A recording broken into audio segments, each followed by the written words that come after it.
ಕರ್ನಾಟಕದಲ್ಲಿ ಕಾಂಗ್ರೆಸ್ ಪಕ್ಷ ನಿರ್ನಾಮ ಮಾಡಲು ಸಿದ್ದರಾಮಯ್ಯನಂತವರು ಒಬ್ಬರು ಸಾಕು ಎಂದು ಸಚಿವ ಕೆಎಸ್ ಈಶ್ವರಪ್ಪ ವಾಗ್ದಾಳಿ ನಡೆಸಿದ್ದಾರೆ. ಬಾಗಲಕೋಟೆಯಲ್ಲಿ ಸುದ್ದಿಗಾರರೊಂದಿಗೆ ಮಾತನಾಡಿದ ಅವರು, ಕಾಂಗ್ರೆಸ್ ನಿರ್ನಾಮ ಮಾಡಲು ಸಿದ್ದರಾಮಯ್ಯನಂತವರು ಒಬ್ಬರು ಸಾಕು. ಸಿದ್ದರಾಮಯ್ಯ ಅವರು ಕೋರ್ಟ್ಗೆ ಗೌರವ ಕೊಡುವುದನ್ನು ಮೊದಲು ಕಲಿತುಕೊಳ್ಳಲಿ ಎಂದು ಈಶ್ವರಪ್ಪ ಹೇಳಿದರು.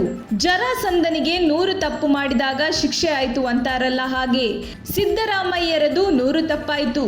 ಸಿದ್ದರಾಮಯ್ಯ ಅವರು ರಾಜಕೀಯ ನಿವೃತ್ತಿ ತಗೊಳ್ಳಿ, ಇಲ್ಲ ಅವರನ್ನು ಕಾಂಗ್ರೆಸ್ ಪಕ್ಷದಿಂದ ಕಿತ್ತು ಬಿಸಾಕಬೇಕು ಎಂದು ಈಶ್ವರಪ್ಪ ಕಿಡಿಕಾರಿದರು. ಸಿದ್ದರಾಮಯ್ಯ ಅವರು ವೀರಶೈವ ಲಿಂಗಾಯತ ಒಡೆದು ಆಯಿತು.